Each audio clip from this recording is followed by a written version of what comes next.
उत्तर बिहार से राजधानी पटना को कनेक्टिविटी देने के लिए जेपी सेतु के समानांतर एक और नया 6 लेन का गंगा ब्रिज निर्माण हो रहा है। जी हां, न्यू दीघा ब्रिज का काम अब जमीन पर दिखने लगा है और जहां हम खड़े हैं हमारे बगल में ही यह पिलर बनता हुआ दिखाई दे रहा है। आज के इस वीडियो में हम पूरे इस नए परियोजना को आपके लिए एक्सप्लोर करने आए, तो चलिए इस वीडियो को शुरू करते हैं।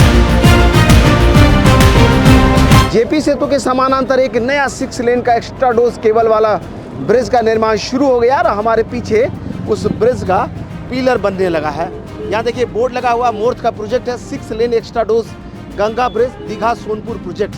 Work in progress. पीछे बोर्ड भी लगा और इस तरफ में देखिए यहाँ पर कई पिलर इधर बन रहे हैं और अगर कैमरा इस तरफ में घुमा दें तो यहाँ पर भी एक पिलर बन रहा है। इसके लिए देखिए इधर वेल रखे जा रहे हैं, सिंकिंग होगा, धीरे धीरे ये वेल नीचे की तरफ जाएगा और यहाँ से लेकर के इस ब्रिज के समानांतर एक नया गंगा ब्रिज बनता हुआ सोनपुर को कनेक्ट करेगा। आने वाले समय में एम्स से लेकर के अरेराज तक जाने वाली जो नई सड़क है जिसकी मंजूरी कुछ दिन पहले ही मिली, इसी ब्रिज के ऊपर से गुजरेगी जो सीधा नॉर्थ बिहार से राजधानी पटना को कनेक्टिविटी देगी। जेपी सेतु के समानांतर इस 6 लेन के गंगा ब्रिज का निर्माण लगभग 3000 करोड़ की लागत से होना है और ये अगर बना तो राजधानी पटना को उत्तर बिहार से कनेक्टिविटी देने के लिए गांधी सेतु के बाद यह दूसरा ब्रिज होगा जहां 8 लेन की कनेक्टिविटी नॉर्थ बिहार से मिलेगा। पहले से ये जेपी सेतु 2 लेन का और उसके बगल में 6 लेन का गंगा ब्रिज बनना है और इसी ब्रिज के पैरेलल इसको आगे बढ़ते हुए सोनपुर को कनेक्टिविटी देना है। यहाँ पर अगर 8 लेन का यह ब्रिज बना तो समझ लीजिए गंगा नदी पर पटना शहर के बीचों बीच 16 लेन की कनेक्टिविटी मिलेगा। इसके पूरब में गांधी सेतु बन रहा है जो पहले से 4 लेन है,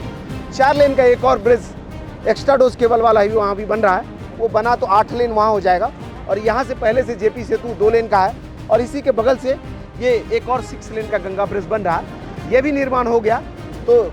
यहाँ भी 8 लेन का ब्रिज हो जाएगा और राजधानी पटना को बेहतर कनेक्टिविटी देगा। आपको बता दें 37 पिलरों वाले इस जेपी सेतु के समानांतर एक और 37 पिलरों वाला यह गंगा ब्रिज बन रहा है जिसके कई पिलर यहाँ बन रहे हैं और आने वाले समय में जिस हिसाब से इसका कंस्ट्रक्शन यहाँ देख रहे हैं, इधर में पिलर बन रहा है, इधर में भी पिलर बन रहा है, हो सकता है कि यहाँ पर इंटरचेंज का निर्माण हो और यहाँ पर आपको दूसरे सड़क पर आते हैं तो इंटरचेंज करके इस पर चढ़ने की फैसिलिटी मिलेगी। इस तरह का कुछ बन रहा है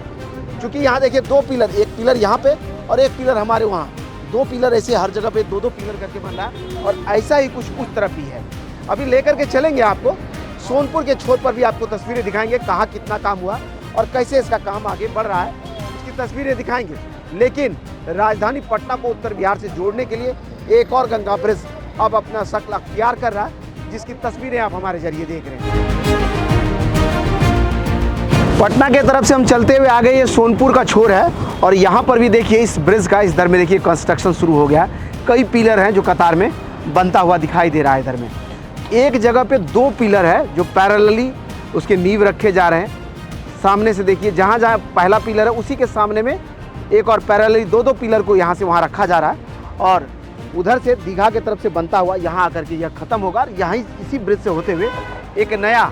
4 लेन का रोड अरेराज तक पहुँचेगा जो सीधा एम्स से शुरू होकर के अरेराज में जाकर के खत्म होगा। आपको बता दें कि इस ब्रिज का निर्माण एसपी सिंगला नाम की कंपनी कर रही है, मोर्थ इसका कॉन्स्ट्रक्टर है और आने वाले 3 से 3.5 साल के बीच में यह फाइनल स्वरूप में दिखने लगेगा या कह लीजिए कि वैसा कैसा बनेगा ये आपको पता चलने लगेगा। फिलहाल पिलर्स रखने का या कहीं पिलर का फाउंडेशन शुरू हो गया और उधर दीघा के छोर से भी फाउंडेशन शुरू हो गया और यह जब बनेगा तो बता ही दिया आपको कि 8 लेन का गंगा ब्रिज हो जाएगा और पटना से उत्तर बिहार जाना आना आसान हो।